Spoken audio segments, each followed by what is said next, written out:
So straight off the bat here, you've got this lovely little dwarf. Now, you do tend to see these types roaming around your cities, your villages, your towns, and they're quite menacing. They've usually got I'd say, what drink would I go for? A monster energy drink, you know, the original one.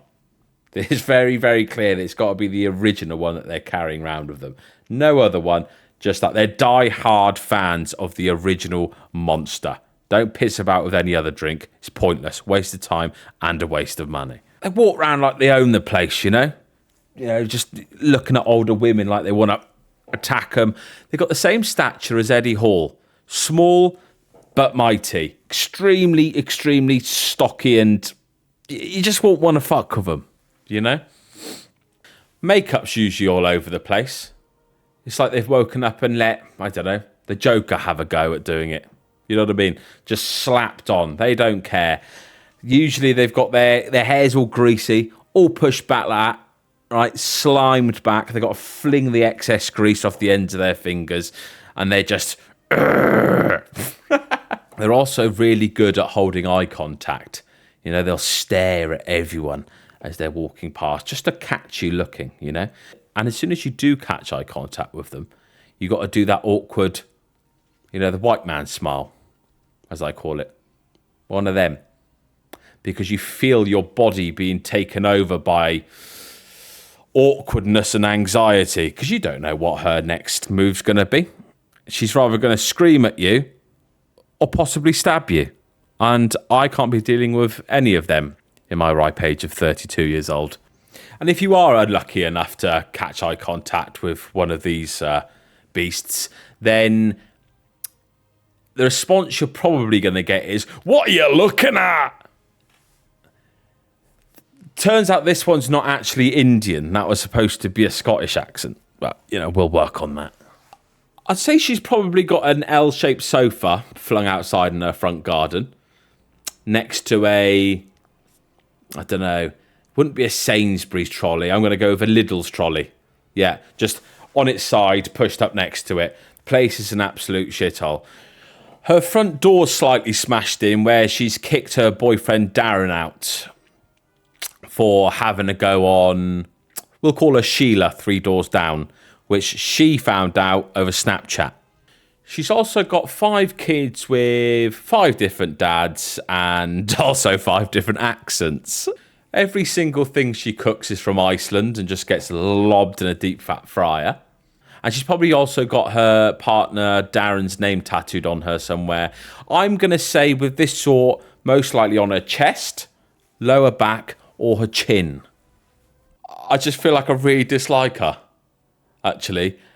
And for that reason, I'm giving you a 2 out of 10. I do apologise. I'm sure you're lovely. Anyway, moving on. So here we've got the night elf. Now, what a treat for the eyes.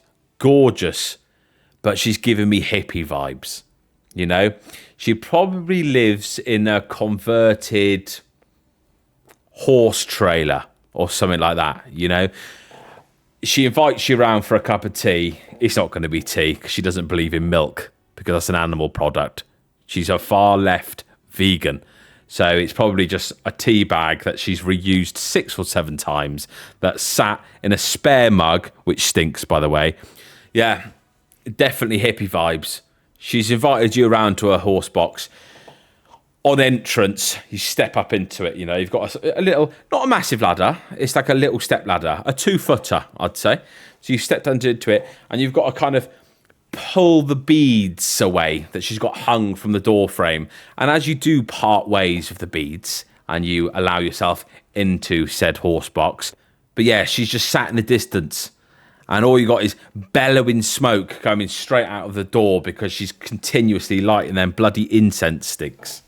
I'd say she was really into her drawings, you know, oil paintings and stuff like that. All her friends and family around her tell her that she's amazing at it, and everything that she produces is absolutely top notch, but really it's shit. But you just don't have the heart to tell her. Because at this point, you're not really sure what her emotional level is at, you know? You don't know if she would just laugh it off and be like, ha, ha, ha, ha. Or you'd have a herbal tea thrown at you. You'd think her paintings were quite edgy, you know, a bit out there, a bit mysterious. And she'd draw stuff like a different perspective on religion. But you know, as a sane, normal person, that if they were to get into the wrong hands, it would start a war. She's definitely got a mingy, smelly dog called, I don't know, it'll be something stupid like Oscar. Yeah, we'll call it Oscar. And it goes everywhere with her. Doesn't leave her sight. And when I say it goes everywhere with her, all she's really doing is going back and forth from a horse trailer down to the soup kitchen to volunteer for the homeless and back again to smoke on her bong. I would say all in all, she's lovely. She could possibly step it up a little bit of the hygiene side of things, but she's not, you know, you don't know if it's her or Oscar that's stinking at this point, but she's too giving, you know. All she does is help people out continuously, and that would do my head in. And for that reason, you, miss, are getting a 6 out of 10. And that's only because you're hot, by the way, because if you didn't have that going on and you were purely the hippie, you're getting what that ogre got before, a 2. I'll leave it at that. This is the strange one you went to school with. You know, you weren't quite sure if she was male or female during the years of school. Because before the summer holidays, she'd have lovely blonde hair. After the summer holidays, she'd come back with a skin fade and a short back and sides with a spiky fringe. So you never really know what was going on with her. But she was always extremely intelligent and helpful. Your mates would take the piss out of you for sitting next to her, but you wouldn't mind. Why wouldn't you mind? Because she knew everything. So it was a bit of a grey area, if you will. As of late, though, she's blossomed into a lovely young lady. Extremely driven, hard-working, and has got a great career in front of her.